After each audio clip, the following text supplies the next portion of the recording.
యేసుక్రీస్తు ప్రకటన గ్రంథం. ఈ గ్రంథం పేరు ప్రకటనలు లేక ప్రత్యక్షతలు కాదు. ఈ గ్రంథ ప్రారంభంలోనే దీని రచయిత పేరు చూడగలం. యోహాను ఈ గ్రంథ రచయిత. బహుశా ఇతడు యోహాను సువార్త, యోహాను పత్రికలు రాసిన యోహాను అనే యేసు ప్రేమించిన శిష్యుడై ఉంటాడు.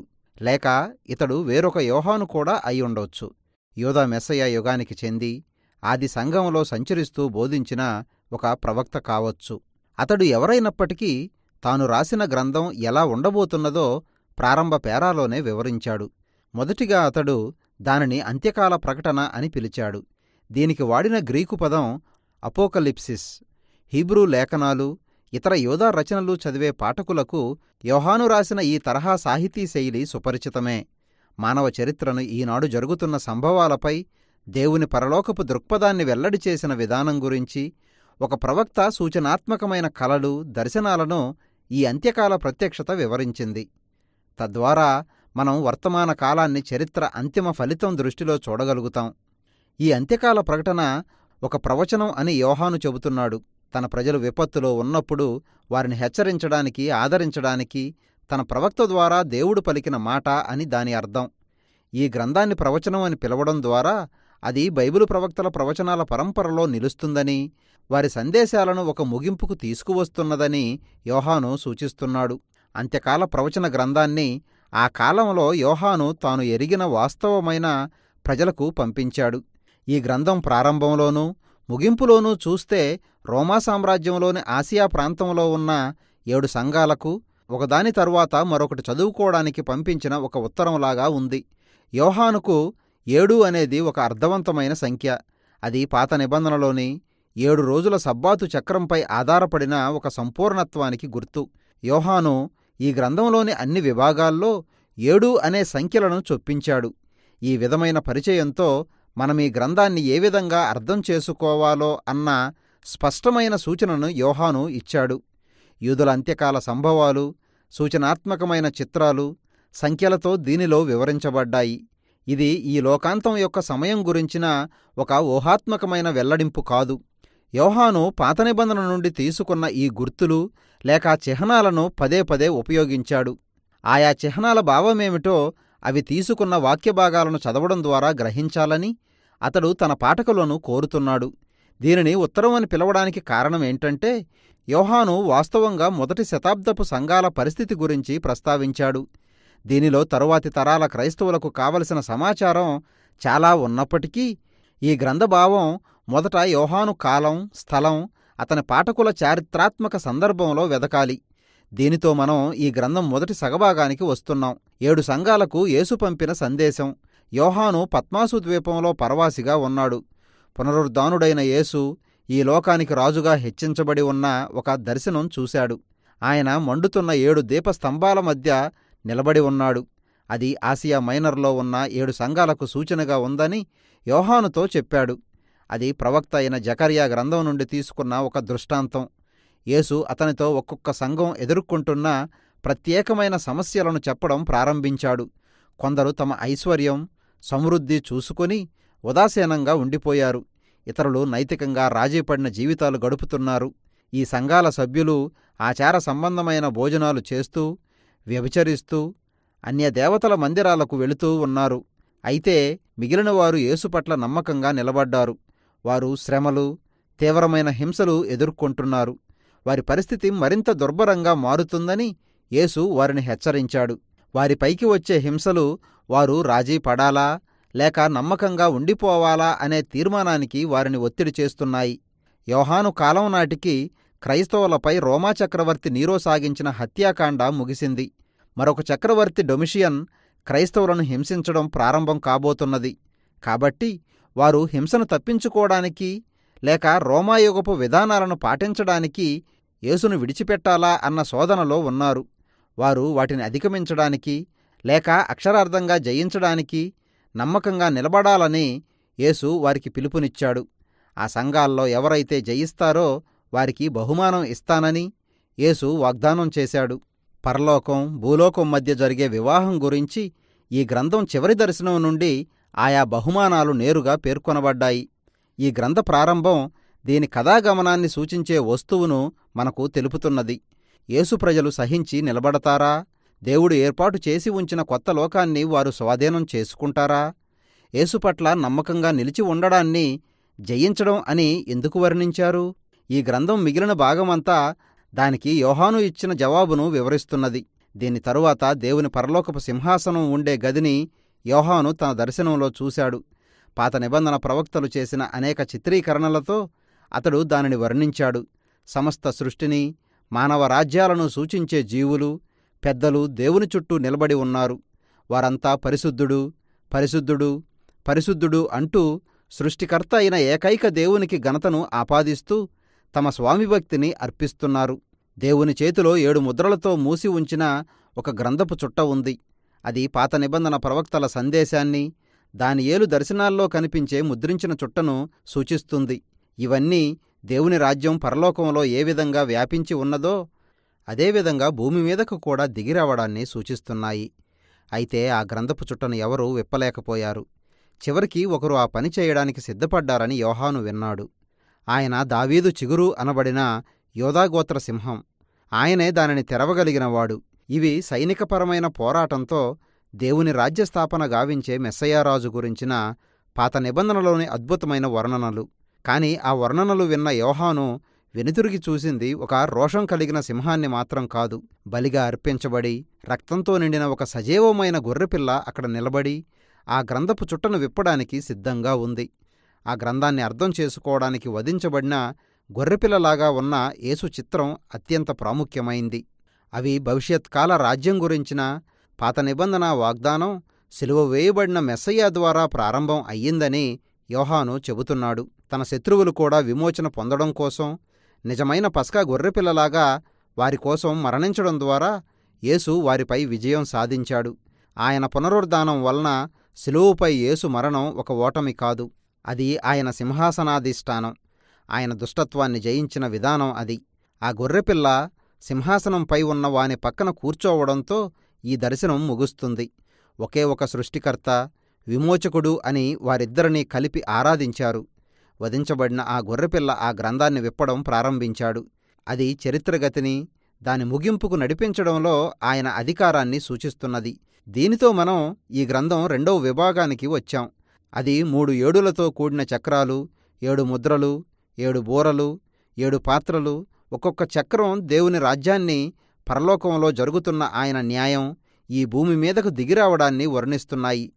ఈ 3 రకాలుగా ఉన్న 7 దైవిక తీర్పులు అక్షరార్థంగా ఇప్పటికే జరిగినా, లేక ఇప్పుడు జరుగుతూ ఉన్నా, లేక యేసు వచ్చినప్పుడు జరగబోతున్న సంఘటనలకు సాదృశ్యంగా ఉన్నాయని కొందరు భావిస్తున్నారు. అయితే యోహాను వాటిని ఏ విధంగా అల్లుతూ వచ్చాడో చూడండి. చివరి 7 పాత్రలు 7వ బూర నుండి 7వ ముద్ర నుండి వచ్చాయి. 7 బూరలు 7వ ముద్ర నుండి వచ్చాయి. అవి ఒక గూడు కట్టు బొమ్మల్లాగా ఉన్నాయి. ప్రతి 7వది తరువాతి 7కు దారితీసింది.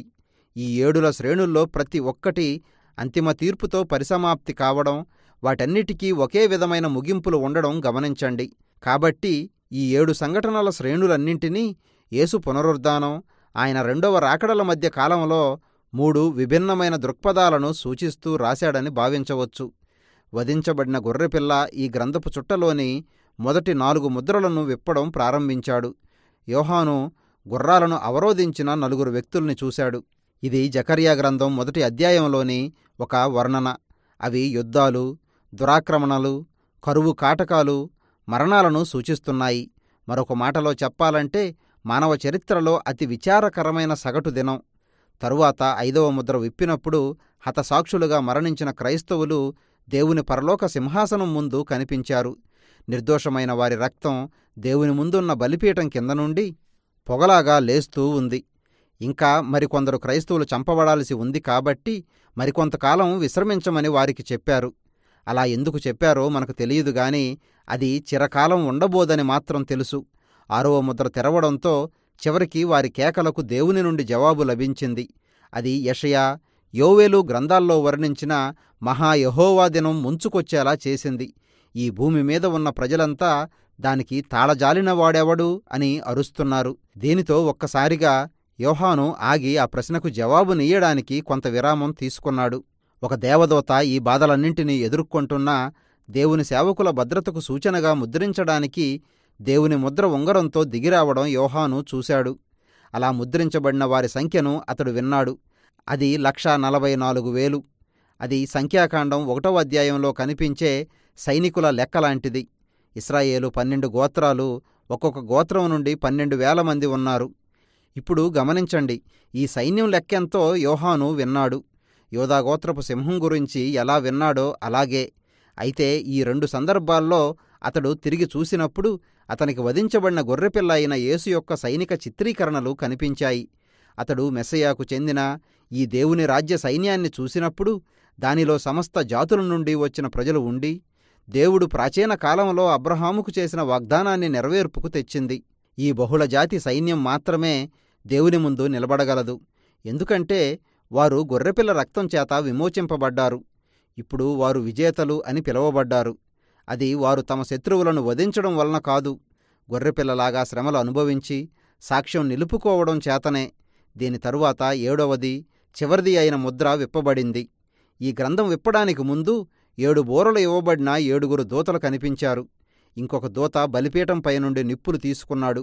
అవి హతసాక్షుల ప్రార్థనలను సూచిస్తున్నాయి. ఆ నిప్పులు భూమి మీదకు విసిరివేయబడ్డాయి. దానితో యెహోవా దినం సమాప్తి అయ్యింది. ఇక యోహాను కొంచెం వెనక్కి తగ్గి 7 బూరల వృత్తాంతం చెప్పడం ప్రారంభించాడు. ఈసారి అది నిర్గమాకాండంలోని చిత్రీకరణలను పోలి ఉంది. మొదటి 5 బూరలు ఊదినప్పుడు అవి ఐగుప్తు పైకి వచ్చిన తెగుళ్లను మళ్లీ తెచ్చాయి. 6వ బూర మొదటి 4 ముద్రల నుండి గుర్రాలపై వచ్చిన 4 దూతలను వదిలిపెట్టింది. ఇన్ని తెగుళ్లు వారిపైకి వచ్చినప్పటికీ నిర్గమాకాండం వృత్తాంతంలో ఫరో ఏ విధంగా మారుమనసు పొందలేదో అదేవిధంగా ఇప్పటికీ మనుషులు కూడా మారుమనసు పొందలేదు అని యోహాను చెప్పాడు. కాబట్టి కేవలం దేవుని తీర్పు మాత్రమే మానవులు తమను తగ్గించుకొని పశ్చాత్తాపం పొందేలా చేయదు అని అర్థం అవుతున్నది. ఇక్కడ యోహాను మరొక చిన్న విరామం తీసుకున్నాడు. ఒక బలిష్ఠుడైన దూత గొర్రెపిల్ల విప్పిన పుస్తకాన్ని తీసుకొనొచ్చాడు. యెహెజ్కేలుకు చెప్పినట్టే ఆ పుస్తకాన్ని తీసుకొని తినివేయమని ఆ దూత యోహానుతో చెప్పాడు. చివరికి గొర్రెపిల్ల పుస్తకం తెరవబడింది. ఇప్పుడు దేవుని రాజ్యం ఈ భూమి మీదకి ఏ విధంగా దిగి రాబోతున్నదో చూస్తాం. ఆ పుస్తకంలోని సారాంశం సంకేతాత్మకమైన 2 దర్శనాల ద్వారా చెప్పబడింది. మొదటిగా యోహాను దేవుని ఆలయాన్ని, బలిపీఠం, దాని పక్కన ఉన్న హతసాక్షులను చూశాడు. వాటిని కొలతవేసి వేరు చేయమని అతనితో చెప్పారు. అది జకర్యా గ్రంథం 2వ అధ్యాయంలోని ప్రాకారం యొక్క చిత్రీకరణను పోలి ఉంది. దాని బయట మైదానాలు విడిచిపెట్టబడి అన్యజాతుల చేత తొక్కబడ్డాయి. ఇది అక్షరార్థంగా గతంలో అప్పటికే జరిగినా లేక భవిష్యత్తులో జరగబోయే యెరూషలేము నగర వినాశనాన్ని సూచిస్తున్నదని కొందరు భావిస్తున్నారు.